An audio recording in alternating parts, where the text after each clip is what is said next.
کہ آج حالات جو انوائرمنٹ کریٹ کیا گیا ہے اس سے تمہارا امتحان ہے، تم گھبرا کر کے اب تم کیا چاہتے ہو؟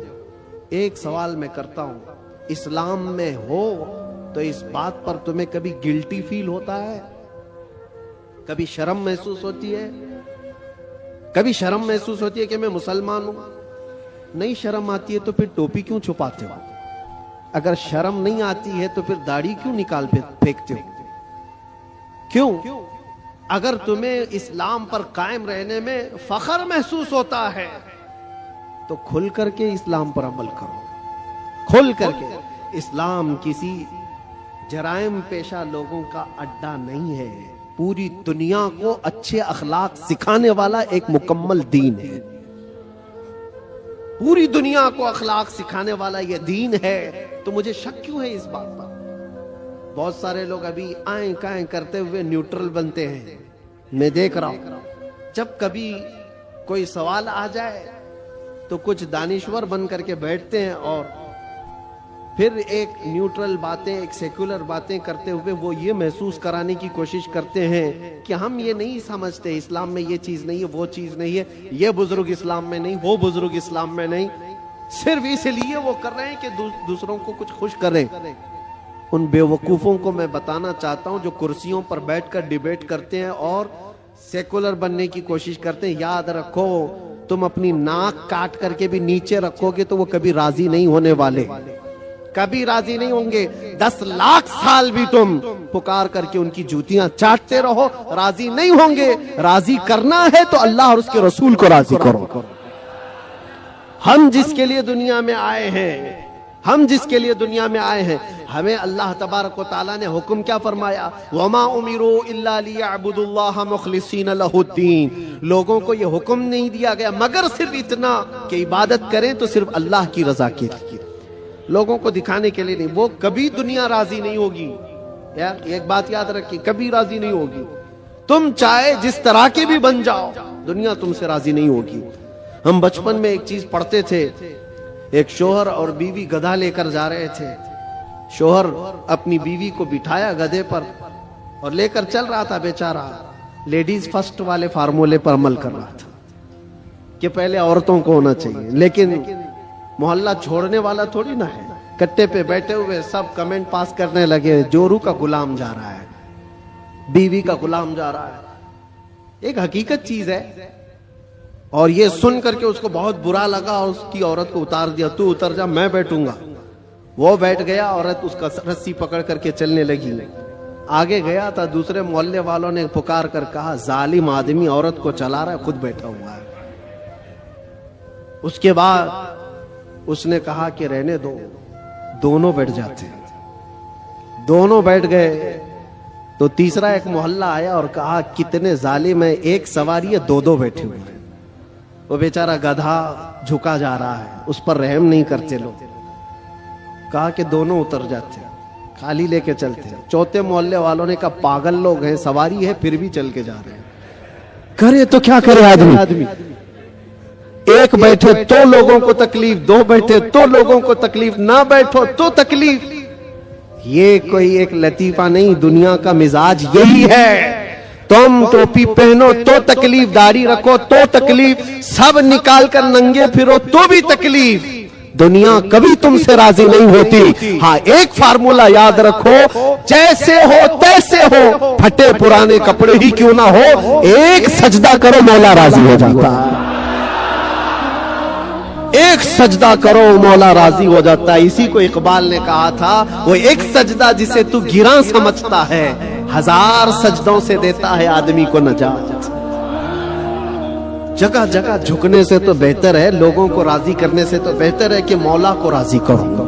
اس لیے کہ قرآن میں کیا پڑھا ہے آپ نے؟ انا للہ و انا الیہ، جس کا ترجمہ کیا ہوتا ہے؟ ہم اللہ کے لیے ہیں اور اللہ ہی کی طرف لوٹنے والے۔ ہر مرنے والے کے دیکھ کر کے پڑھتے ہیں کہ نہیں پڑھتے؟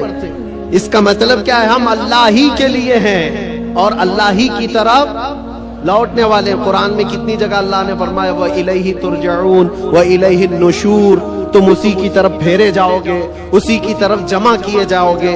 جب تمہارا عقیدہ یہ ہے کہ جانا ایک ہی جگہ ہے تو ایرے غیرے نتھو کھیرے کو منانے کی کیا ضرورت، جس کی بارگاہ میں سارا فیصلہ ہونا ہے اسی کو راضی کرتے ہیں، اور وہ راضی بہت جلدی ہوتا ہے، دنیا جلدی راضی نہیں ہوتی۔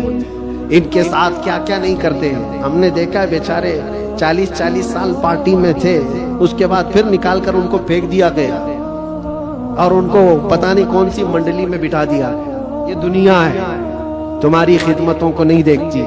ایک دن اگر تم سے کوئی برائی ہوئی تو پچھلے 40 سالوں پر پانی ڈال دیا جاتا ہے، اور وہ رحمان ہے، وہ رحمان ہے، جس کی ایک مثال میں آپ کو بتاؤں۔ مثنوی شریف میں مولانا روم فرماتے ہیں جنت البقیع میں ایک 80 سال کا بوڑھا رو رہا تھا۔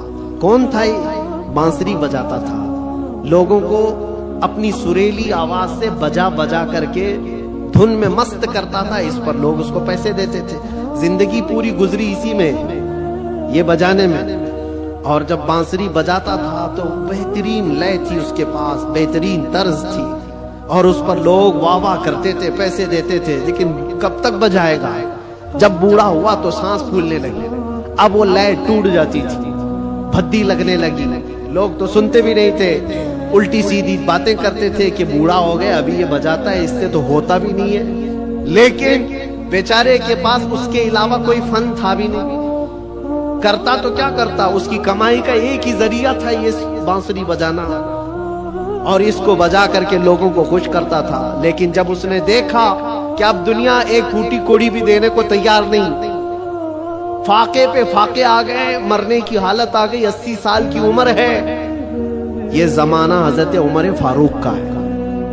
اس وقت یہ بوڑھا جنت البقیع قبرستان مدینہ طیبہ کا آیا اور اس بانسری کو اپنے گھٹنے سے توڑ ڈالا، توڑ دیا اور کہا پھینک دیا، کہا اے خالق کائنات، تو نے مجھے پیدا کیا، لیکن اگر میرے حصے میں رزق نہیں ہے تو مجھے موت دے، میں قبرستان میں کھڑا ہوں، میں اب کسی اور پر بوجھ نہ بنوں، میں یہیں مروں اور یہیں سو جاؤں، مجھے معاف کر دے مولا۔